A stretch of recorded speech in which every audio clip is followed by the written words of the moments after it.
தொகுதிகள் எண்ணிக்கை அவங்க தரப்பில் இருந்து பரிமாறப்பட்டது. அதுபோக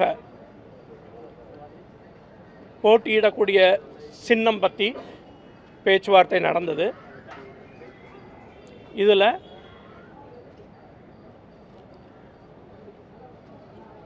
தொகுதிகளை பொறுத்தவரையில் சுமூகமாக பேச்சுவார்த்தை நடந்து கொண்டிருக்கும் பட்சத்தில் சின்னத்தை பொறுத்தவரையில் திராவிட முன்னேற்றக் கழகத்துடைய சின்னத்தில் போட்டியிட வேண்டும் என்று அவர்கள் கோரினார்கள். அதை பொறுத்தவரையில் 2019 ஆகட்டும் 2021 சரிங்க, சராசரியாக 4% வாக்குகள் மக்கள் நீதி மையத்துடைய சின்னத்திலிருந்து, தனி சின்னத்தில் எங்களுடைய சிம்பிள்லேருந்து, பேட்டரி டார்ச்சிலேருந்து பெற்றிருக்கிறோம். மக்கள்கிட்ட, தொண்டர்கள்ட்ட எல்லாம் சென்றடைந்த சின்னம் பேட்டரி டார்ச். அதில் இந்த குழுவை பொறுத்தவரையில் அந்த சின்னம் பொறுத்தவரையில் எங்களுடைய தனி சின்னத்தில் தான், தேர்தல் ஆணையத்திலிருந்து பெற்ற சின்னத்தில் தான் போட்டியிடுவோம் என்பதை நாங்கள் வலியுறுத்தினோம். இந்த குழுவை பொறுத்தவரையில்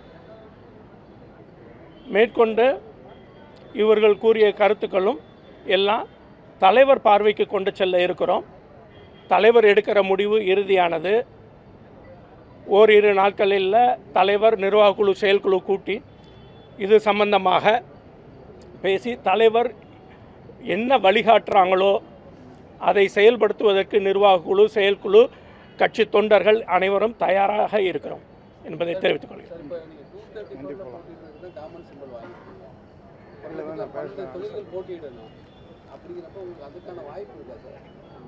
அதெல்லாம் வலியுறுத்தி சொல்லியிருக்கிறோம். எங்களுடைய தனி சின்னத்தில் போட்டியிடுவதற்கான, எங்களுடைய சின்னத்தில் போட்டியிடுவதற்கான அனைத்து காரணத்தையும் வலியுறுத்தி இருக்கிறோங்க. இன்னும் ஓரிரு நாட்களில் நாங்கள் திருப்பி உங்களை மீண்டும் சந்திக்கிறோம். தொகுதிகள் எண்ணிக்கை அவங்க கொடுத்துருக்குறாங்க.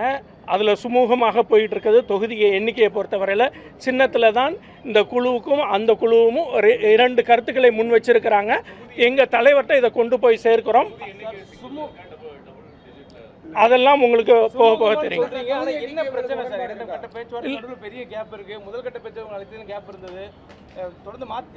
பேச்சுவார்த்தைன்னு சொன்னாலே இரு தரப்புலையும் கருத்துக்களை முன்வைப்பாங்க. அந்த இடைவெளியை சரி செய்வதற்குத்தான் பேச்சுவார்த்தை, சரிங்களா? அப்படி இருக்கிற அந்த இடைவெளியை சரி செய்வதற்கு அனைத்து முயற்சிகளும் இது பண்ணிகிட்டு இருக்கிறோம். திராவிட முன்னேற்றத்தின் தலைமையிலான